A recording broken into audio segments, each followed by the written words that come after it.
Здравствуйте всем! В одном из видео про мостики Гродно я озвучила информацию, что напротив бывшего так называемого губернаторского мостика на современной площади Тейзенгауза до 1938 года был очень красивый православный храм Александра Невская церковь.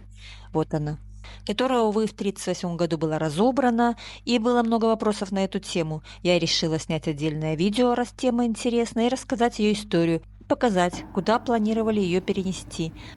В начале видео я покажу план города 1931 года, чтобы показать, где конкретно она располагалась. Ну и если тема интересна, тогда начинаем.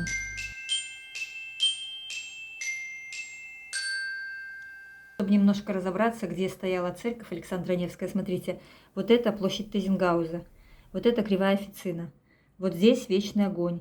То есть вот здесь вот, где светофор и Т-образный перекресток, она прямо посередине перекрестка стояла, Александра Невская церковь. Это план 1931 года, план города, площади. Вот отсюда был отличный вид на храм, именно он сохранился на открытках того времени. И у постройки Александра Невской церкви есть история. 4 апреля 1866 года на императора Александра II было совершено покушение. Причем здесь император Александр, вы же знаете, что в 1795 году Гродно в результате Третьего раздела Речи Посполитой вошел в состав Российской империи. И вот, когда император Александр II отправлялся от ворот Летнего сада к своей карете, раздался выстрел. Стреляли почти в упор, но пуля пролетела над головой императора. Стрелявшего толкнул случайно оказавшийся рядом крестьянин Осип Комиссаров. Тем самым спас жизнь императора и был возведен за это в потомственное дворянство. И вскоре после чудесного спасения жизни Александра II среди православных жителей Гродно возникла идея увековечить это событие постройкой православного храма в Гродно.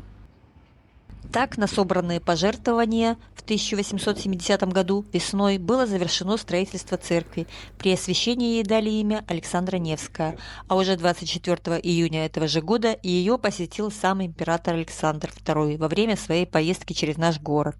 Я покажу несколько фотографий с разных ракурсов. Вот это, допустим, снято с места, где сейчас стела Вечного огня. То есть вот отсюда был вот такой вид на этот храм. А следующая фотография – это уже, видите, вот там слева старый Лямус. Сейчас это ресторан, а тогда это была постройка времен Тейзенгауза. А вот эта зимняя фотография, наверное, скорее всего, если стоять с площади Ленина, то вот такой был вид. Нам ли, гродненцам, не знать, как все исторически может быстро меняться. В 1921 году по условиям Рижского мирного договора Гродно в составе Западной Беларуси отошел к Польше. И отношение местных властей к церкви поменялось. Так, решением польских властей в 1938 году в течение 3 месяцев со 2 мая по 6 августа церковь была разобрана. Якобы площадь нужна была городу для расширения территории дороги.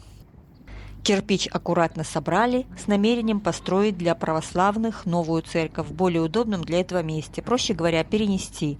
И даже на следующий день после начала разборки церкви 3 мая 1938 года состоялось торжественное освящение углового камня под новой церковью на улице Собесской. Сейчас это район улицы Захарова и Красноармейской. Этот район еще имеет топоним Александровская Слобода, и назвать планировалось эту церковь Воскресенской. А перенести храм было решено за железнодорожное полотно. Сейчас это район улицы Красноармейская и Захарова, вот он. Этот район только развивался и находился в стороне от центра города. И сразу за железной дорогой на углу Красноармейской и Пролетарской вот тут размещается небольшой промышленный комплекс из нескольких одноэтажных зданий. Здесь в начале прошлого века располагалось крупнейшее на Гродненщине предприятие князей Друцких-Любецких по производству печных изразцов. Сейчас здесь здания реставрируются, восстанавливаются. Еще на этой улице располагался военный городок 102-го Вятского пехотного полка. Здесь остался комплекс казарм, частично не используется и сегодня, частично перестроенный в торговый комплекс казарма «Мол», а не так давно одна из казарм будет перестроена в жилой комплекс. На этой улице мало старых зданий, которые остались, и, в общем-то, я покажу вам, какие сохранились, чтобы можно было посмотреть, представить себе, что представляла собой эта улица, куда хотели перенести церковь. Железнодорожное полотно располагается здесь вот за забором справа, и там уже центр города. А здесь как бы была окраина, ну такой военный городок, скажем так.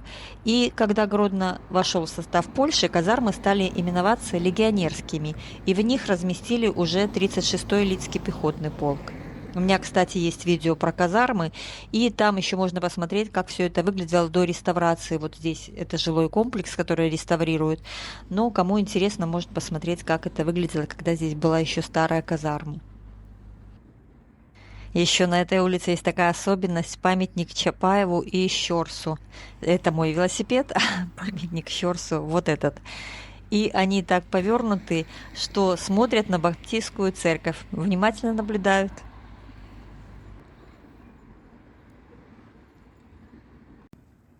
На самом деле на улице Красноармейской и Захарова, там, где предполагалось построить заново церковь, осталось не так много старых построек, но я покажу вам видео самые интересные. И параллельно буду рассказывать эту историю. Так вот, численность православных поляков в 1938 году в Гродно превысила 1000 человек. И 3 мая 1938 года, в день польского государственного праздника, состоялось освящение краеугольного камня православного храма. Собралась многотысячная толпа гродненцев, жителей окрестных сел, а также властей и общественности. Церемонию тогда открыл епископ Гродненский Новогрудский Сава, который произнес речь на польском языке и призвал православных к оказанию материальной помощи в деле постройки новой церкви, и поблагодарил всех, кто приложил много стараний в этом деле. И где-то в этом районе, под краеугольным камнем, вместе с актом закладки храма под крестом были замурованы реликвии святого Григория Чудотворца. Местами на этой улице сохранилась даже старая брусчатка, и такое ощущение, что действительно находишься где-то в начале 20 века, цивилизация где-то далеко. Польские власти действительно намеревались построить новую церковь. Был объявлен закрытый конкурс на лучший проект храма. Победил проект архитектора Румянцева, который представлял собой храм в стиле восточной архитектуры, но в современной интерпретации. Над входом должна была возвышаться колокольня, окна должны быть во всю длину стены, и даже было предусмотрено центральное отопление. Параллельно уже вовсю шли работы по разбору Александро-Невской церкви. И тут, напоминаю, нам ли в Гродно не знать, легенда снова меняется. 1939 год, здесь уже не Польша, потому что 23 августа 1939 между СССР и Германией был подписан пакт Молотова-Риббентропа, и мы уже, тадам, в Советском Союзе. Потом уже Великая Отечественная, Гродно под немецкой оккупацией, и позже, когда после войны город, особенно его центр, был почти в руинах, если смотреть старые фотографии, то, конечно же, уже было не до построек церкви, которая тогда была символом чудесного спасения императора. К ее строительству даже не приступили, а кирпич передали Гродненскому зоопарку, из которого были построены вольеры для животных. Так на сей раз уже навсегда исчезла Александро-Невская церковь, а Воскресенская на карте города так и не появилась.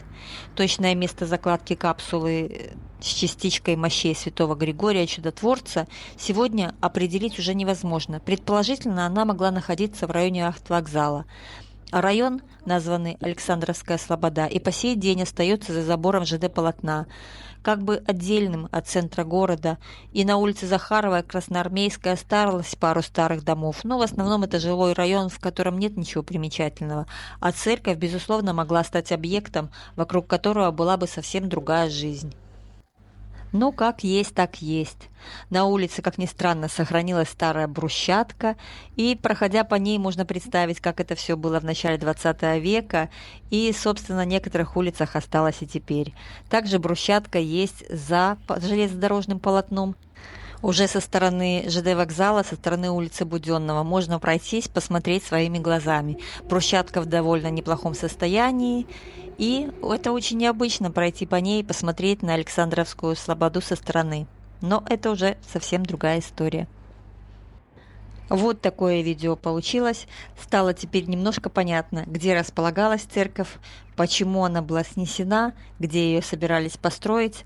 Ну и что из этого вышло. Если видео понравилось, ставьте лайк, подписывайтесь на мой канал. Ну а я, как всегда, всех обнимаю. Всем пока.